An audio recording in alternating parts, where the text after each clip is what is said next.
तो मैं कहना चाहता हूं इन हरामजादों से कि अगर तुम एक मनुस्मृति जलाओगे तो विजय कुमार तिवारी 1000 मनुस्मृति बांटेगा, और तुम मतलब एक रामचरितमानस को जलाओगे तो विजय कुमार तिवारी 1000 रामचरित। हमारे देश में पिछले 75 सालों से जिस दोगलेपन की राजनीति की जा रही है कि भगवान दुश्मन देश को वैसा संविधान न दे। एक तरफ तो आप कहते हो कि अगर हेट स्पीच कोई देगा उसके ऊपर IT एक्ट लगेगा, उसके ऊपर रासुका लगेगा, देशद्रोह का मुकदमा लगेगा। चंद्रशेखर रावण हो जाए, चाहे प्रशांत बौद्ध हो जाए, चाहे एक हरामी प्रसाद मौर्य हो जाए, चाहे कचौड़ी लाल हो जाए, चाहे पकौड़ी लाल हो जाए, चाहे यशवंत सिंह यादव नाम का एक जाहिल है हो जाए, ऐसे तमाम जाहिल इस देश में घूम रहे हैं। वामन मिश्रा जैसे जाहिल घूम रहा है।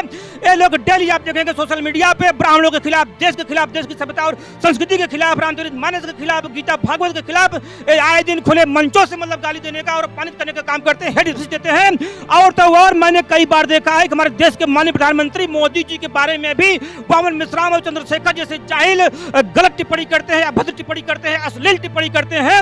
लेकिन हमारे देश का संविधान, हमारे देश की कानून व्यवस्था, हमारे देश का मुख्यमंत्री, प्रधानमंत्री, राज्यपाल, राष्ट्रपति या जितने भी मतलब संवैधानिक संस्थाएं हैं, न्यायपालिका, किसी ने अगर कार्रवाई की हो 107 में इनका चालान किया होता। देखिए ऐसे तमाम जाहिल 100 पूरे देश में 100 से लेकर के 50 तक के जाहिल हैं, और ये जितने जाहिल हैं आप इनका ब्लड टेस्ट करवा दीजिए, इनका DNA टेस्ट करवा दीजिए, इनके जीन को आप मतलब जांच करवा लीजिए लाइव में भेज करके। जितने जाहिल ब्राह्मणवाद का विरोध करते हैं और हिंदू धर्म का विरोध करते हैं, हिंदू सभ्यता और संस्कृति का विरोध करते हैं, और ब्राह्मण भारत छोड़ो का नारा लगाते हैं, और भारत तेरे टुकड़े होंगे इंशाअल्लाह इंशाअल्लाह का नारा लगाते हैं, जय भीम का नारा लगाते हैं, और जय भीम के नाम पे लोगों को बरगलाने का काम करते हैं।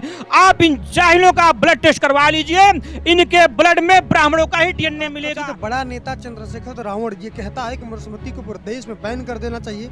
मनुस्मृति नहीं और तमाम ऐसे दलित नेता हैं जो कहते हैं कि हमारा रामचरितमानस को भी बैन कर देना चाहिए। क्या साथियों, हमारे देश में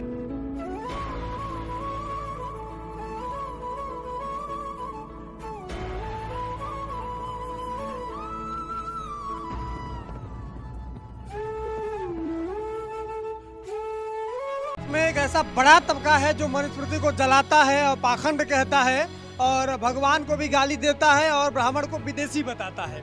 लेकिन भदोही में एक ऐसा कार्यक्रम हुआ है जहां उस कार्यक्रम में मनुस्मृति दिया गया है, हाथ में फरसा भी दिया गया है और एक व्यक्ति का अच्छा खासा सम्मान किया गया है। चलिए जानते हैं क्या कुछ मामला है और इनका क्या सोच है। क्या नाम हुआ? हर्षदेव शुक्ला। आज आपको मनुस्मृति मिला है और फरसा मिला है, कार्यक्रम क्या रहा? मुझे पहले तो यहाँ पे आए हुए आप सभी लोगों का बहुत बहुत धन्यवाद और मैं आभार प्रकट करता हूँ आप सभी लोगों का।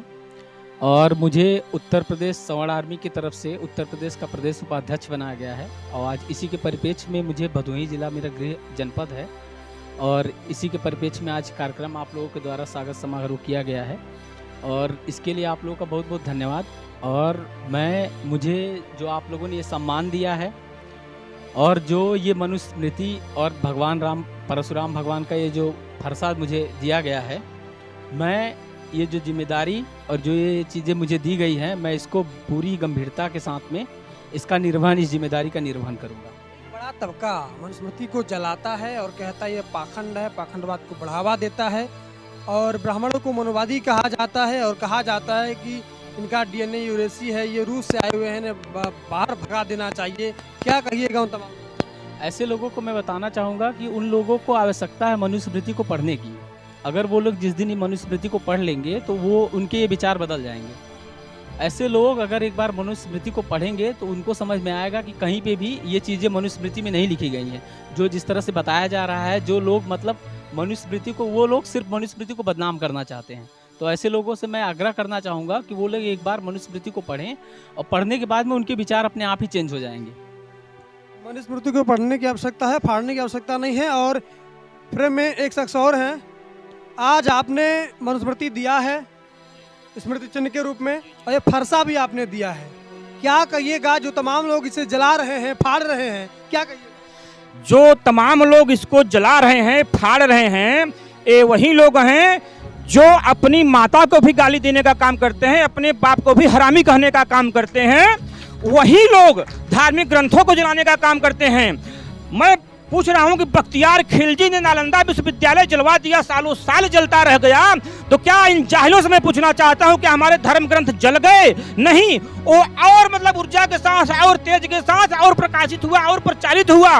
तो मैं कहना चाहता हूं इन हरामजादों से कि अगर तुम एक मनुस्मृति जलाओगे तो विजय कुमार तिवारी 1000 मनुस्मृति बांटेगा, और तुम मतलब एक रामचरितमानस को जलाओगे तो विजय कुमार तिवारी 1000 रामचरितमानस बांटेगा और 1000 बार सुंदरकांड का पाठ करवाएगा। तुम्हारी गंदी मानसिकता से हमारा समाज गंदेपन को स्वीकार नहीं करेगा। और ये वही जाहिल हैं जो रात के अंधेरे में हनुमान चालीसा का पाठ करके अपने मतलब घर के सुख शांति और वैभव के लिए प्रार्थना करते हैं, दिन में जय भीम और जय मीम का नारा लगा करके वोट बैंक की कुत्सित राजनीति के रास्ते पर चलने का काम करते हैं। बिहार के कोई मंत्री हैं, वो कहते हैं कि ब्राह्मण यहाँ के हैया ही नहीं है, और आप यहाँ रह करके मनुस्मृति बांट रहे हैं और कह रहे हैं एक नहीं 1000 लोगों को बांटेंगे। आखिर कैसे लड़िएगा तो तमाम जाहिल?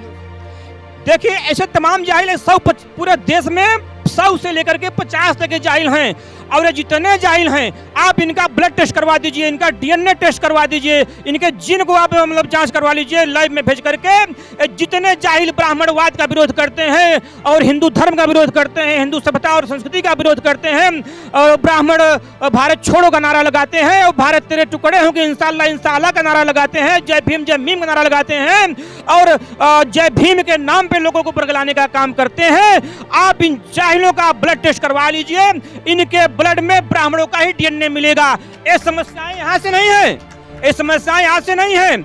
आज के 5200 साल पहले जब कुरुक्षेत्र में कौरव और पांडवों की जब लड़ाई होने का मतलब समय आया, तो अर्जुन ने समस्या व्यक्त किया था कि हे केशव, जब दोनों पक्ष के लोग मर जाएंगे, लड़ करके मर जाएंगे, तो जो हमारे कुल खानदान की महिलाएं हैं जब दूषित हो जाएंगी, संकर वर्ण पैदा होगा, तो अपने कुल खानदान का भी विरोध करेगा, नाश करेगा।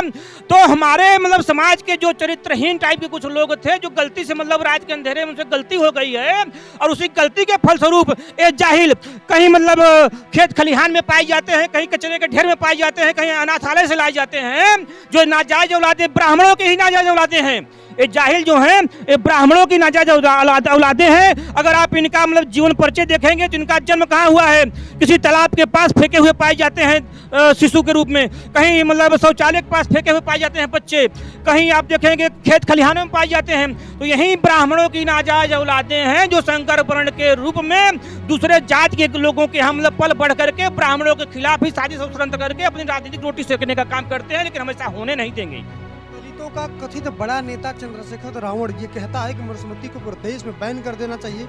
मनुस्मृति नहीं और तमाम ऐसे दलित नेता हैं जो कहते हैं कि रामायण रामचरितमानस को भी बैन कर देना चाहिए। क्या मैं यह कहना चाहता हूं कि संविधान के नाम पे हमारे देश में पिछले 75 सालों से जिस दोगलेपन की राजनीति की जा रही है कि भगवान दुश्मन देश को वैसा संविधान न दे। एक तरफ तो आप कहते हो कि हेट स्पीच कोई देगा उसके ऊपर आईटी एक्ट लगेगा, उसके ऊपर रासुका लगेगा, देशद्रोह का मुकदमा लगेगा। चंद्रशेखर रावण हो जाए, चाहे प्रशांत बौद्ध हो जाए, चाहे एक हरामी प्रसाद मौर्य हो जाए, चाहे कचौड़ी लाल हो जाए, चाहे पकौड़ी लाल हो जाए, चाहे यशवंत सिंह यादव नाम का एक जाहिल है हो जाए, ऐसे तमाम जाहिल इस देश में घूम रहे हैं। वामन मिश्रा जैसे जाहिल घूम रहा है। ये लोग डेली आप देखेंगे सोशल मीडिया पे ब्राह्मणों के खिलाफ, देश के खिलाफ, देश की सभ्यता और संस्कृति के खिलाफ, रामचरितमानस के खिलाफ, गीता भागवत के खिलाफ आए दिन खुले मंचों से मतलब गाली देने का और अपमानित करने का काम करते हैं, हेड स्पीच देते हैं। और तो और मैंने कई बार देखा है कि हमारे देश के माननीय प्रधानमंत्री मोदी जी के बारे में भी वामन मिश्रा और चंद्रशेखर जैसे जाहिल गलत टिप्पणी करते हैं, अभद्र टिप्पणी करते हैं, अश्लील टिप्पणी करते हैं।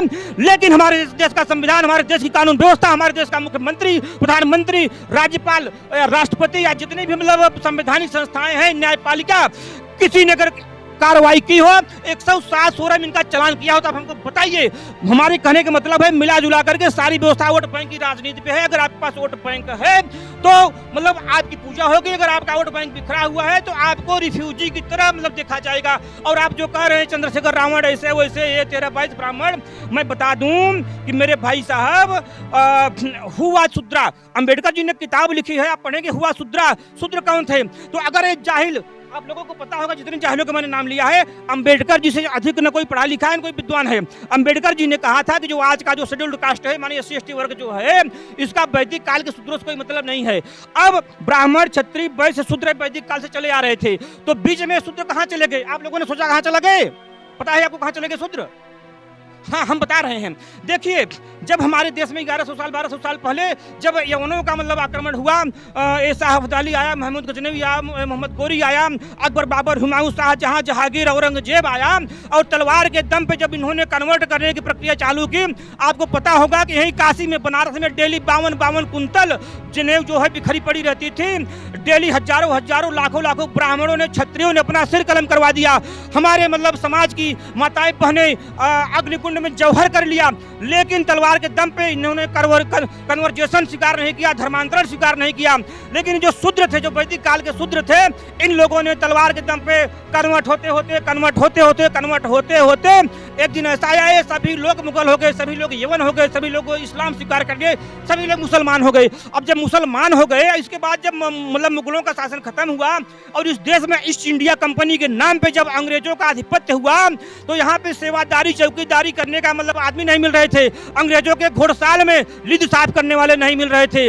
अब हुआ भैया, सेवादार तो सब कन्वर्ट होकर के मुसलमान बन गए, तो मुसलमान लिद कैसे साफ करेंगे, तो दिक्कत हो जाएगी। तो साउथ अफ्रीका के जंगलों से, यूरोप के जंगलों से कुछ काले लोगों को पकड़ करके उन अंग्रेजों ने यहाँ पे लाया और उनको जगह जगह, बाबू साहब का गांव है, फलाने की जिम्मेदारी है, तिवारी जी की जिम्मेदारी है, शुक्ला जी की जिम्मेदारी है, जो तहसीलें हैं, नाना प्रकार की तहसीलों के तहसीलदार, जिम्मेदार सब ब्राह्मण ठाकुर हुआ करते थे, उन लोगों के यहाँ छोड़ दिए भैया। सब यूरोपियन ने, सब अफ्रीकन ने यहाँ करके इन लोगों को छोड़ दिया और जो काले लोग थे, यही लोग मतलब यहाँ रह करके अपना नौकरी चाकरी, सेवा सत्कार वाला काम करने लगे। इसके बाद आप देखेंगे जो बहुत सी संख्या में जो ब्राह्मण द्रोही मानसिकता के जो जाहिल हैं, ब्राह्मण द्रोही मानसिकता के जो दलित हैं, आप देखेंगे इंदिरा आवास, प्रधानमंत्री आवास, प्रधानमंत्री शौचालय आज भी ब्राह्मणों और ठाकुरों की जमीन पे बनी हुई है और जमीन हमारी है, रहते ओ हैं। तो अगर जमीन हमारी है, देश हमारा है, 550 रियासतों को दान में देने के बाद लोकतांत्रिक भारत का निर्माण हुआ, तो यहाँ के निवासी हम हैं कि तुम यहाँ के निवासी हो, मतलब रिफ्यूजी तुम हो कि रिफ्यूजी हम हैं। तो कोई कहने वाला नहीं है कि जो ब्राह्मण द्रोही दलित हैं, वो यूरोप से आए हैं, अफ्रीका से आए हैं, उसका साइंटिफिक रीजन है अंग्रेजों ने उनको यहाँ ला करके छोड़ा था। अंग्रेज चले गए, लेकिन इनको छोड़ करके चले गए। और कुछ समस्याएं हैं कि जो मतलब हमारे ब्राह्मणों से कुछ गलतियां हो गई हैं, उनके परिणाम स्वरूप जो संकर वर्ण के मतलब जो जाहिल दूसरी जातियों में पैदा हो गए हैं, वही हमसे लड़ने का काम कर रहे हैं। तो मैं अपने ब्राह्मण समाज और क्षत्रिय समाज से कहना चाहता हूं, मेरे भाइयों, अपना चरित्र और अपना आचरण मजबूत बना करके रखिए, फिसलिए मत। आखिरी सवाल करेंगे, आपकी सवर्ण आर्मी सिर्फ ब्राह्मणों ठाकुरों की हक की लड़ाई लड़ती है या फिर समाज की और तबके को लड़ाई लड़ती है? देखिए, और समाज के लिए कोर्ट है, कचहरी है, कानून है, सरकारें हैं, विपक्ष पार्टियां हैं, एनजीओ हैं, तमाम प्रकार के सामाजिक संगठन है, अल्पसंख्यक आयोग है, SC ST आयोग है, ओबीसी आयोग है। लेकिन ब्राह्मणों के लिए, क्षत्रियों के लिए लड़ने वाला, इनके हक और अधिकार की बात करने वाला, न तो सरकार इनके हक और अधिकार की बात करती है, न विपक्षी पार्टियां इनके हक अधिकार की बात करती हैं, न कोई एनजीओ आगे आता है, न कोई सामाजिक संगठन आगे आता है। जबकि इस देश को खड़ा करने में, लोकतांत्रिक भारत का निर्माण करने में सबसे अधिक अगर योगदान किसी का रहा है तो ब्राह्मण समाज का रहा है, राजपूत समाज का रहा है। लेकिन आज इनके लिए कोई आवाज उठाने वाला नहीं है। जब इस दोगलेपन को हम लोगों ने देखा तो हमको लगा, जरूरत पड़ा कि अगर हम स्वर्ण आर्मी का निर्माण नहीं करेंगे तो आने वाले दिन में बिना वीजा और बिना पासपोर्ट के आपको यूरोसिया भागना पड़ेगा। जान लीजिए, आपको यूरोसिया न भागना पड़े, इसलिए हम लोगों ने स्वर्ण आर्मी का निर्माण किया है। जिस दिन और जातियां और धर्म वाले अगर ब्राह्मणों की समस्याओं के बारे में आवाज उठाना चालू कर देंगे, उस दिन हम भी और जातियों के लिए आवाज उठाना चालू कर देंगे। लेकिन पहले हम अपने बारे में सोचेंगे, क्योंकि जब हम ही सुरक्षित नहीं रहेंगे, हमारा समाज सुरक्षित नहीं रहेगा, हमारा समाज विकसित नहीं होगा, शिक्षित नहीं होगा, तो हम और लोगों की मदद कहाँ कर सकेंगे। पूर्वांचल के ब्राह्मण बाहुबली नेता हरिशंकर तिवारी का निधन हो गया और कहा जा रहा है कि पूरे पूर्वांचल से ब्राह्मणों का अस्तित्व धीरे धीरे खत्म होता जा रहा है। एक तरफ विजय मिश्रा जेल में है, दूसरी तरफ हरिशंकर तिवारी अब नहीं रहे, क्या कहिएगा? देखिए, हरिशंकर तिवारी जी के बारे में बहुत तो नहीं जानता हूं कि गोरखपुर के वो एक मतलब बाहुबली नेता थे, 5 बार कैबिनेट मंत्री रह चुके हैं। तो मतलब चाहे विजय मिश्रा जी हों, चाहे हरिशंकर तिवारी जी हों, जो भी ब्राह्मण समाज का है, अगर कुछ किया है, समाज के लिए कुछ किया है, मैं उसको धन्यवाद देने के लिए मतलब धन्यवाद देता हूँ। लेकिन देखिए, ऐसा कोई व्यक्ति जो ब्राह्मण है या क्षत्रिय है, अगर उसने समाज के लिए कुछ किया है, अगर कोई बड़ा ब्राह्मण, कोई बड़ा क्षत्रिय, ना कोई सांसद विधायक या कोई उद्योगपति अगर ब्राह्मणों के लिए, क्षत्रियों के लिए कुछ किया है, कोई धर्मशाला बनवाया है, ब्राह्मणों क्षत्रियों की गरीब कन्याओं की शादी करवाई है, ब्राह्मणों क्षत्रियों के मतलब गरीब लोगों के जहाँ छप्पर है, घर नहीं रहने के लिए उनका घर मकान बनवाया है, ब्राह्मणों के लिए अगर आपने कोई काम किया है, क्षत्रियों के लिए आपने कोई काम किया है, कोई सामाजिक काम किया है, स्कूल बनवाए, कॉलेज बनवाए, गरीब बहन बेटियों की शादी करवाया, जो दीनहीन है, पीड़ित हैं, बीमार है, उनका इलाज करवाया, तो मैं आपका सम्मान करता हूं, सत्कार करता हूं। और आप आपके मरने से, आपकी मृत्यु होने से हमारे समाज की क्षति होती है। लेकिन मैं ऐसे किसी ब्राह्मण को धन्यवाद नहीं देना चाहता हूं कि जो मतलब अपने कर से, अपने बल से, अपने मेहनत से अपना एम्पायर बना करके लाखपति, करोड़पति, अरबपति हो जाए, अपने 7 पीढ़ियों के खाने कमाने के लिए व्यवस्था कर दे, लेकिन उसके बगल में रहने वाला एक गरीब छप्पर में रहने वाले ब्राह्मण का मतलब कभी पत्रा न रखवा पाए। मैंने तो महल अटारी बनवा लिया, लाखों करोड़ों अरबों का एम्पायर खड़ा कर लिया, लेकिन हमारे बगल में रहने वाला एक गरीब व्यक्ति, जिसकी बेटी की शादी पैसे के भाव में नहीं हो रही है, जिसकी बीमारी का इलाज पैसे के भाव में नहीं हो रहा है, जिसका छप्पर पैसे के भाव में नहीं बदला जा रहा है, अगर आपके बगल में ऐसा कोई दिनहीन गरीब है और आप करोड़पति हैं, अरबपति हैं, तो मैं आपका धन्यवाद नहीं करूंगा, चाहे हरिशंकर तिवारी हो, चाहे कोई हो।